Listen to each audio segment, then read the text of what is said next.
So it's with great pleasure that we have here today Professor Shinichi Nakagawa from the University of New South Wales in Sydney, Australia. Shinichi is a renaissance man of sorts when it comes to topic areas, having worked on all sorts of wonderful things like mate choice and sexual selection, and some terrible things like animal personality as well. So, I'm not going to talk about it, unfortunately. That's a real shame. But also, some excellent, rigorous sort of statistical methods and a lot of meta-analysis stuff, which I believe you're going to focus on today. Yeah, today. And so certainly someone to chat with about any and all topics. I really encourage you to try and meet with Shinichi. There's still some time tomorrow, depending on merging and lunch plans and those sorts of things. And so, over to you, Shinichi. Yeah, thank you very much. Yeah, I'm very excited to be here. And Alex gave me a tour of the facility. Oh my God, it's so good here. Yeah. So this talk, love story, there's quite a few jokes. I consider as jokes. I gave this similar talk in Japan. Nobody laughed. But Germany is known for its sense of humor. So, so hopefully you enjoy it. So it's a love story. It comes in 4 parts. And let me start from taking you back to my PhD time, 2003 to 2007. And this is the place, Lundy Island, off the coast of Bristol. It's a small island, and about 200 sparrows in there. And it's sort of isolated, young myself, very fat, checking out the egg. So I was a field biologist. I still am a field biologist. So I want to summarize my PhD by poem, which I actually wrote on the island toward the end of my PhD. Okay, the Latin name is Passa domesticus. Is it good? Okay. Okay. We love them because they live among us, and there's lots of sparrows around here as well. They sound like cheep cheep, but actually they're quite deep. And I'm going to skip about 240 lines because it's going to take forever. They have been shaped by millennia of evolution. I have given them 3 years of dedication, and they have given me their treasures in return. And these will make the scientific world turn. And this was the plan, but in reality, okay, should I stop? Yeah. In reality, most of my results are negative results. And so there was no Nature or Science paper which would have turned really the scientific world turn. But that's hindsight, that was okay. So I'll tell you why it was okay. Full of negative results, then I came across the technique meta-analysis. So my PhD, let me explain. So this is the male sparrows has what we call badge of status that's supposed to be correlate with the status signaling, and that was well established, we thought.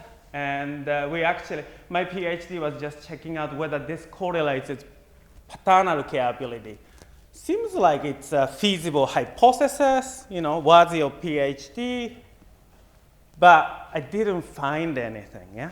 Like there doesn't seem to be no correlation. I even manipulated, experiment. So I thought, oh, this is no good. I can't really publish this. I mean, now you can publish it, but back then it was difficult to publish negative effects. So what I did was I conducted meta-analysis. This is what we call forest plot. How you read it, this is the let me focus on this because this is other stuff. It's correlation between parental care ability, how often they come back to the nest, and the size of batch size. And there was 8 other studies doing a similar sort of stuff from what I did. And I put it together, 95 confidence interval overlaps with 0, so it's inconclusive. And it was really good learning meta-analysis because meta-analysis, it highlights, people found significant results, but you find the opposite, and you can see the overall picture. Yeah? And this is correlation coefficient. And another good thing, so this was a real treasure brought by the house sparrows. I met in a Hill. He was actually, I mean, he still is a professor of animal behavior at Bristol University. He happened to come to the island, and we start talking about, I thought about a lot, the effect size of those things, correlation, strength of effect. They're not necessarily correlated with statistical significance and all of that. So I wrote this paper. This paper is well cited, but a couple of things I'm really proud of is now it's, if you search the effect size, and it's in Wikipedia, this is cited, that's one of the biggest achievements, scientific achievement. And in this paper, I managed to put stupid in it. So it's not many, so we kind of said, oh, it would be so stupid to use p-value or something like this. Anyway, so that was that, and just I mentioned this recent paper, they updated the meta-analysis of this, and it actually changes quite dramatically, but that's the talk for another day. And when I started meta-analysis, there was no method for the, because I was lucky enough to do meta-analysis on house sparrows, but most of the time, you are working on particular species, and you are the only one to do so. Meta-analysis, what you want to do is you can sort of correlate all the different species to see the generality. Eh? And again, I was lucky enough, this man, Gerald Hadfield, have you heard of the R package called the MCMC-GLMM? Maybe? So he's an author, and he happened to sit next to my future wife. So I got, I was visiting her quite a lot during a courtship, and I get to know him very well. He was like a bit like a beta male and helped me courtship. But also, we got to write this nice paper. And this was like, not only the theory was around, but he really implemented the method for meta-analysis, controlling phylogeny. And this led to two things. One thing is it's attracted lots of collaboration because people wanted to do meta-analysis, but controlling for the phylogeny, they wanted to do correctly. And also, I was able to, so every student worked on a different topic in animal behavior, but I got them to do meta-analysis as well. Here's some examples, extra paternity in pasturines, something on the growth catch-up growth, and cost of parental care. This is very different comparative analysis of chemical-induced sex reversal, and some metabolic rate stuff. So point to take from here is a meta-analysis. It doesn't matter what topic you are working on, you can certainly do meta-analysis on your topic. And this is actually, I wanted to show how my research looks like. So this is the whole field of science. So this is medicine. This is biology, and about, 48 topics I published. This is mathematics, engineering. Those are 4 main species I have worked on. But because of meta-analysis, I was able to invade the whole universe, yeah? And this is medicine, psychology, computational biology, and there's something for the young PhD student and postdocs. Really interesting stuff just really resides around here, because those are saturated, yeah? Those places are saturated to specialists. So something I would encourage you think in an interdisciplinary way.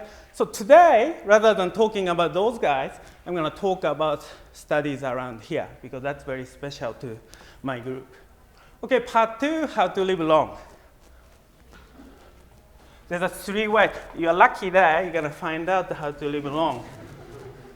Eating less, drinking red wine, having a hot bath.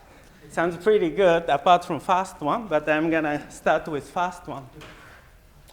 So there's a Japanese saying called hara hachibunme, which translates to belly 80% full.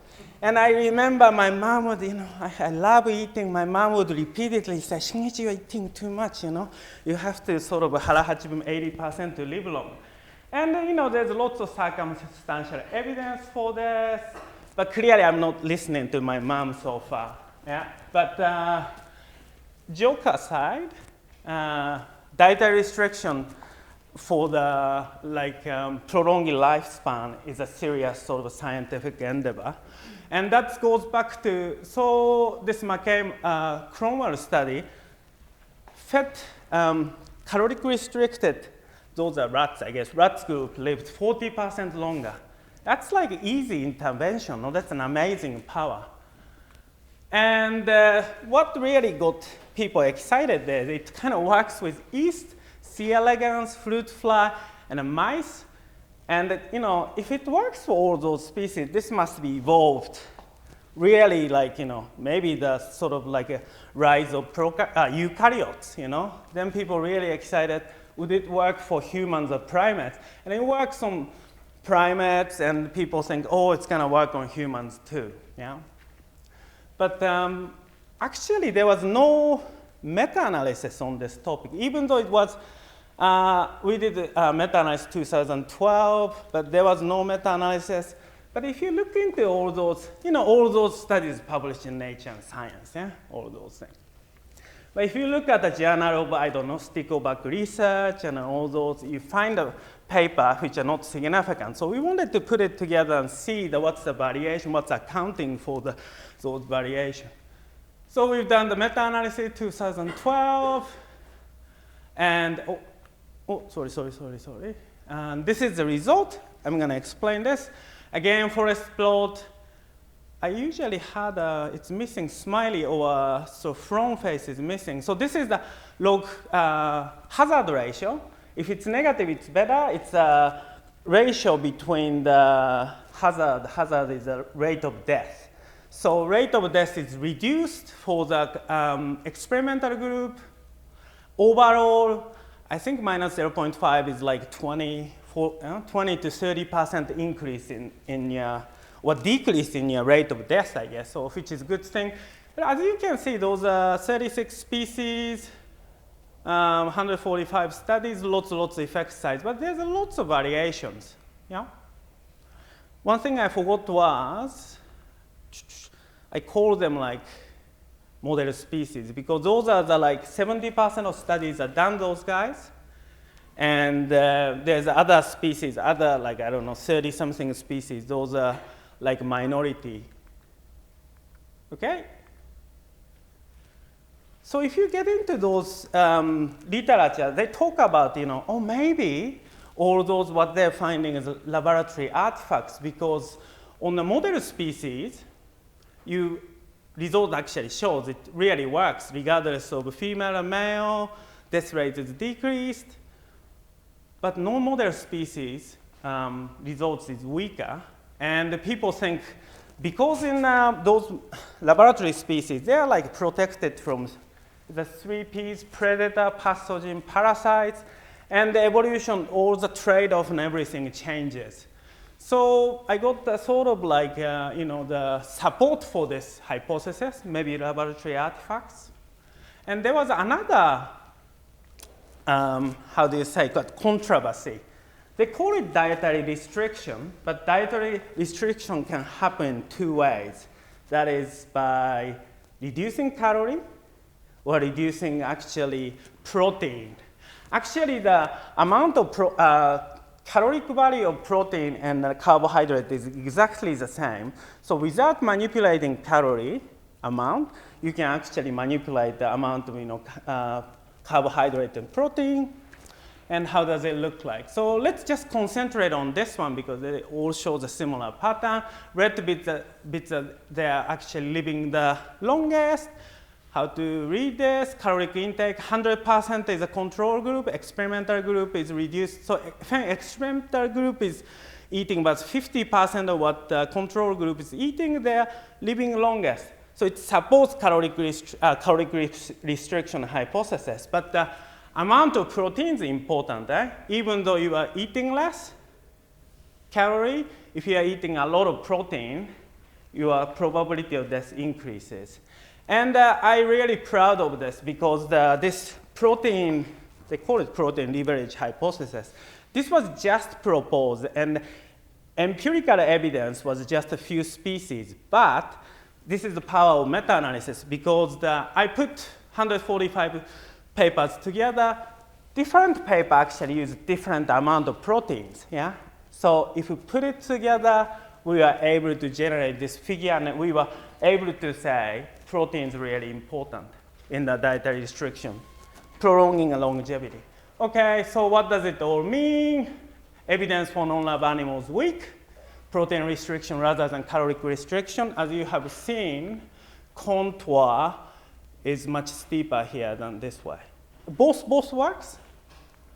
And most importantly, all Japanese mothers were kind of correct, yeah? Because if you reduce the calorie, you are usually reducing protein as well. And the caloric restriction works as well.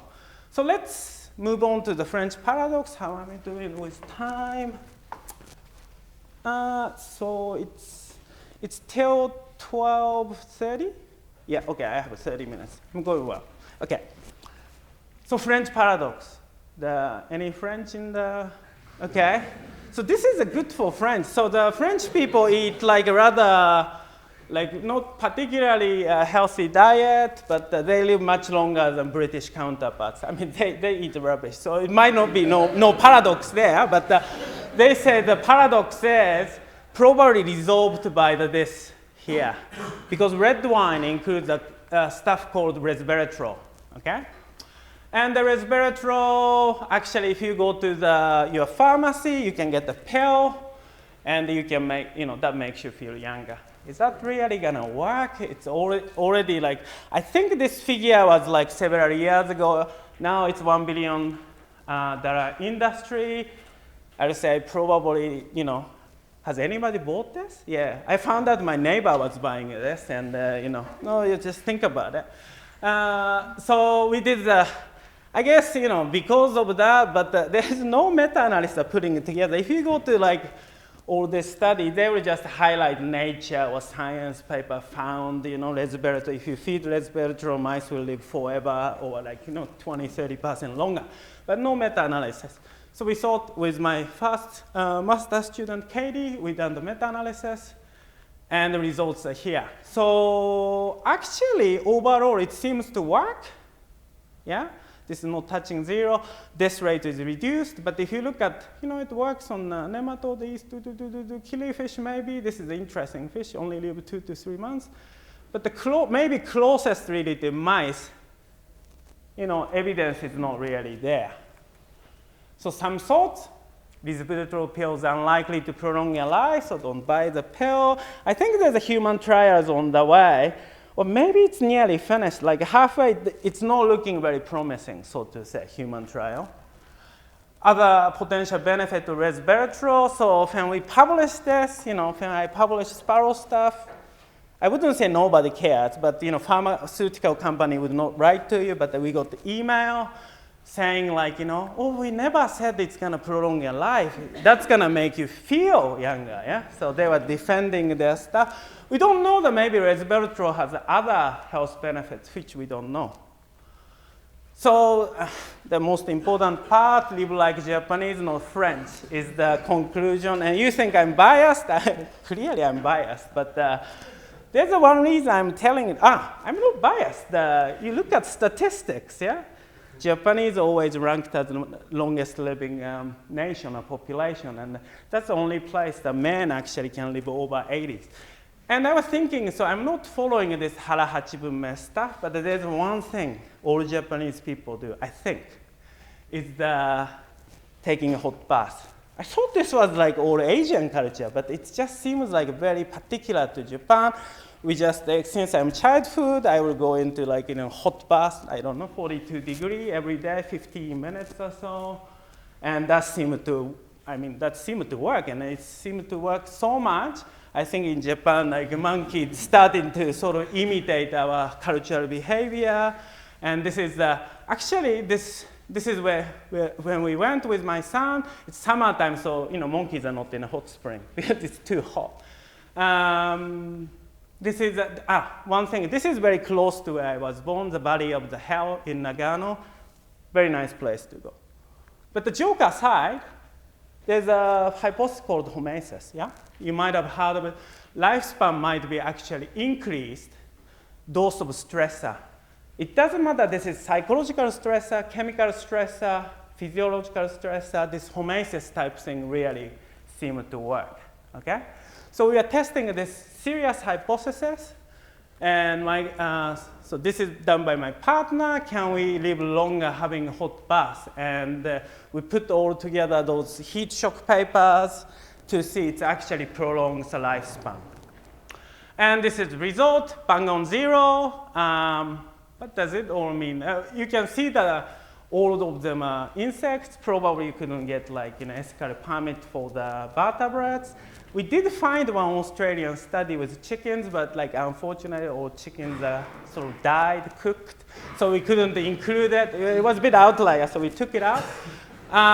One thing is, again, it's lots and lots of variation there. So wrap it up.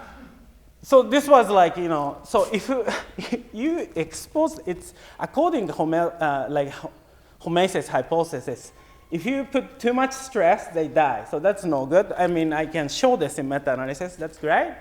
And,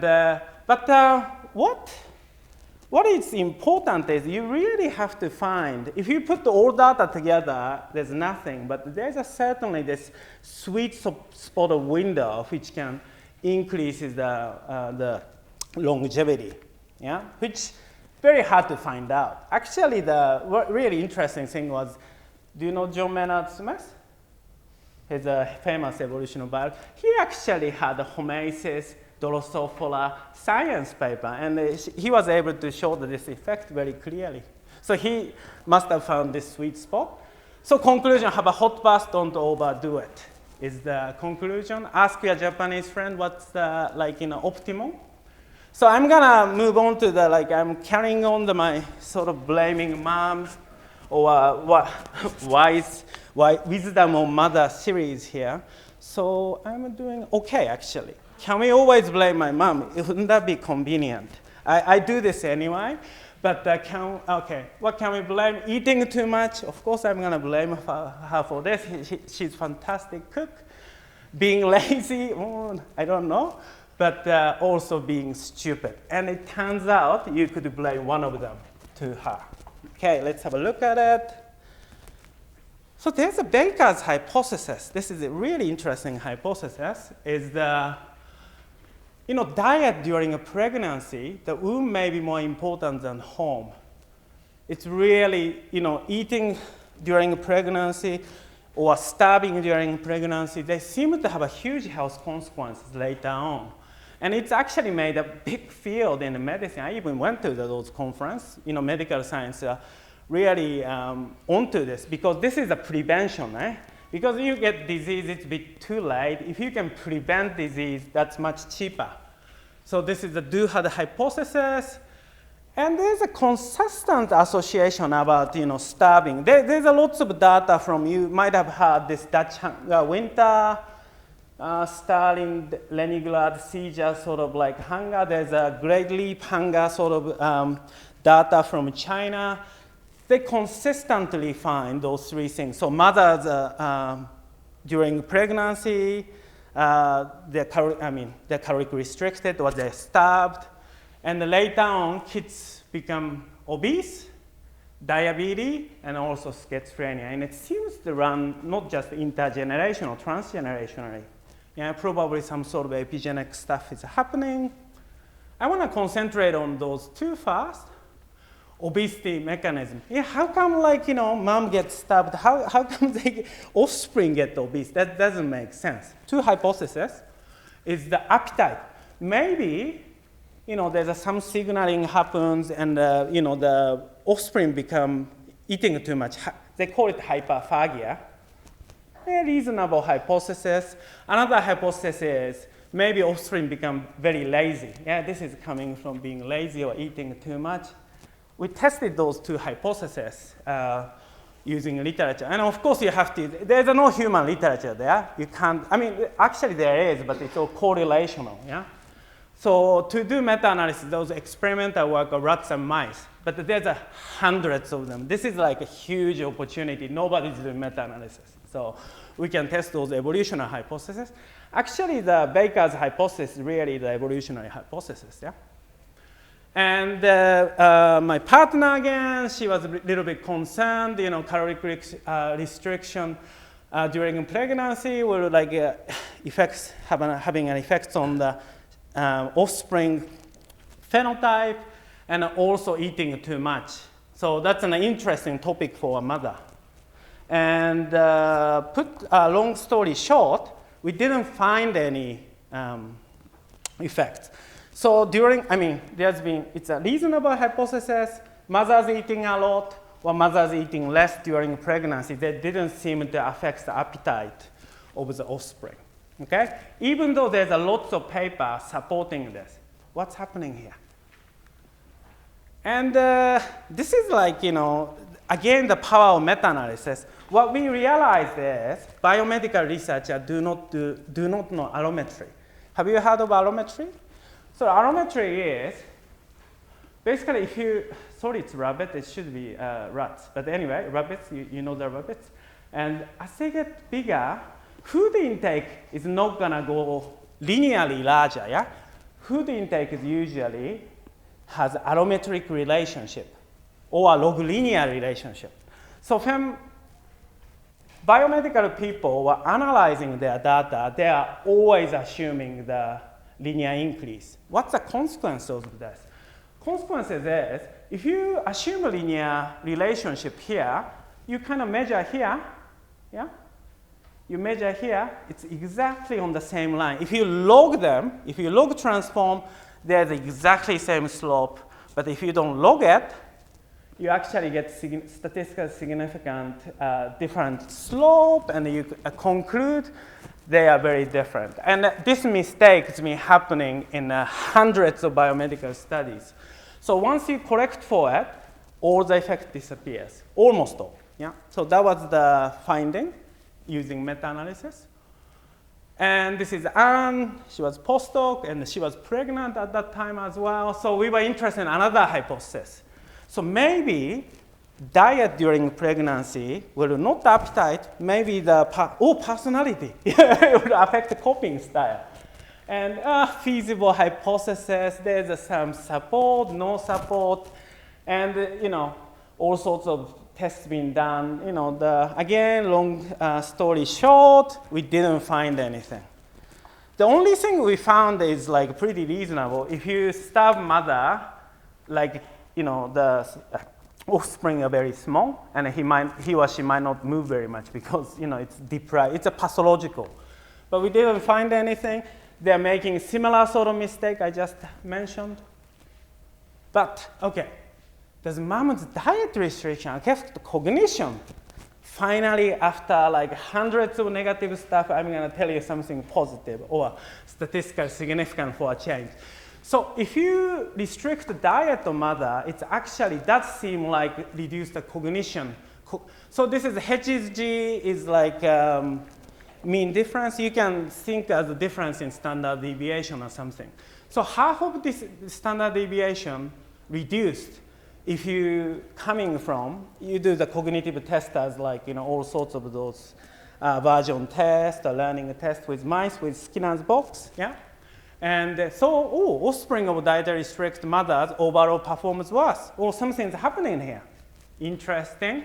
But even more interesting, and this was not known in the literature, again, the power of meta-analysis is we separated is that appetitive learning, whether you get food, yeah, as a word, or aversive learning, if you don't learn it, you will like, drown and die, yeah? So what do you think? Evolutionarily, which is more important? I think we would agree negative learning is more important, probably, because if you don't learn it, you're dead very immediately. So aversive learning more important survival than appetitive learning. This is a hypothesis, and it hasn't really talked about in the literature, so that's cool. Okay, so what? If you are eating too much, it's not your mom's fault, so don't blame mom. If you're lazy, you can only blame yourself, yeah? And if you are stupid, it's mom's fault. Yay, yes. Mom knows what's best for you. Yeah, as we have seen, moms try not to evolutionarily try to preserve your negative learning ability, letting go. You know, it's a trade-off. Something has to let go. If you are rodent, though, yeah? If you are rodent, I'm not talking about us. So that is a part 4. How am I doing with time? Okay, 15 minutes, 14 minutes. I'm not even going too fast.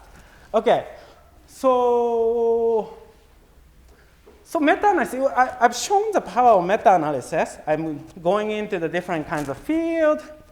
It's very cool, yeah? Because biomedical research, hundreds of thousands of research done it for you. You just come up with evolutionary hypothesis and you can test.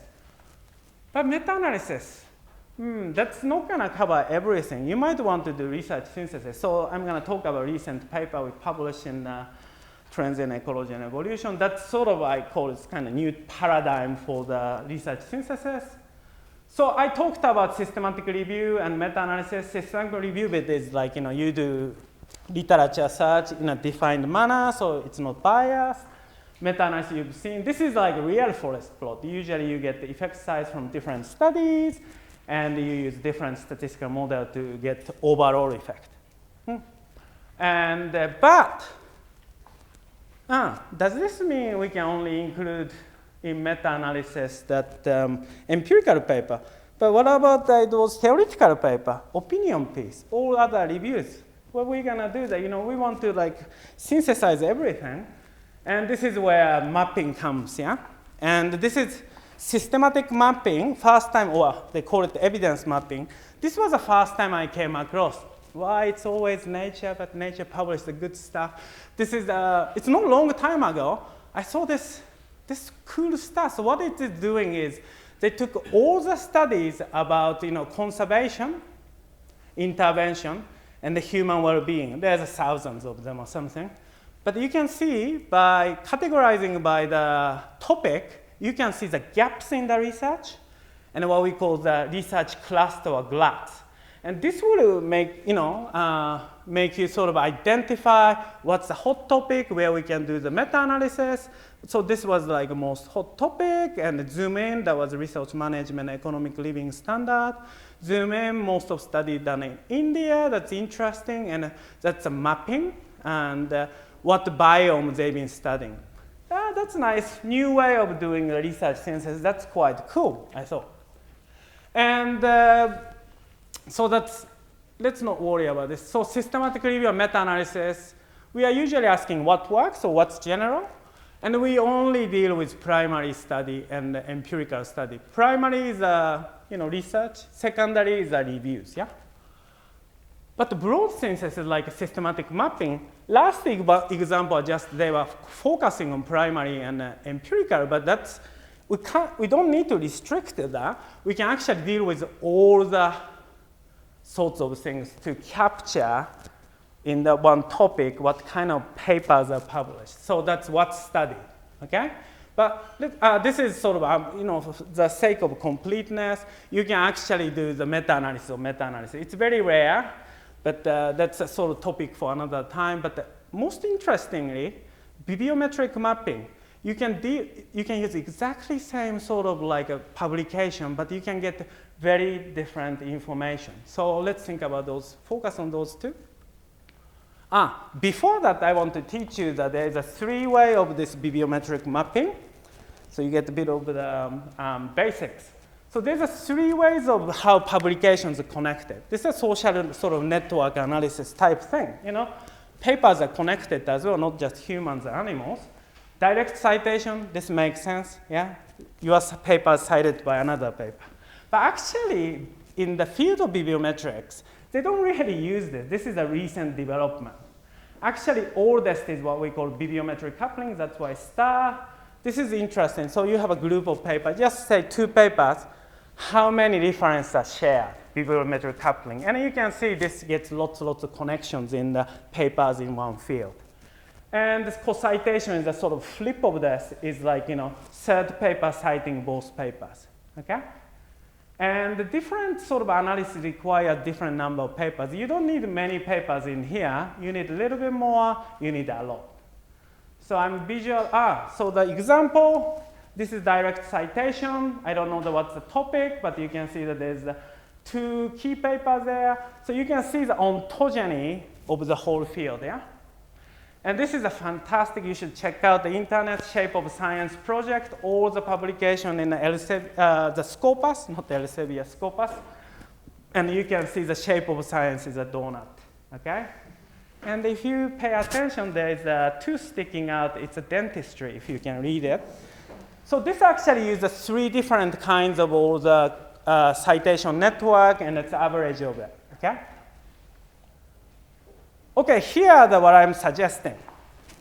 So research weaving, this is a new framework, but it's kind of fancy, but it's nothing like really fancy about. So evidence synthesis is what we call systematic mapping or review. Systematic maps or evidence synthesis does include meta-analysis as another layer. But from systematic maps, you can see what content, what type of study is done, what type of, is that observational study, theoretical work, what's the reviews done, what the animals being studied. Bibliometric maps are what we want to call webs because it makes, social network analysis. Network analysis, isn't it? Direct citation, coarser network, term connection. Yeah, you can do the coord analysis. Coord analysis? Yeah, coterm analysis.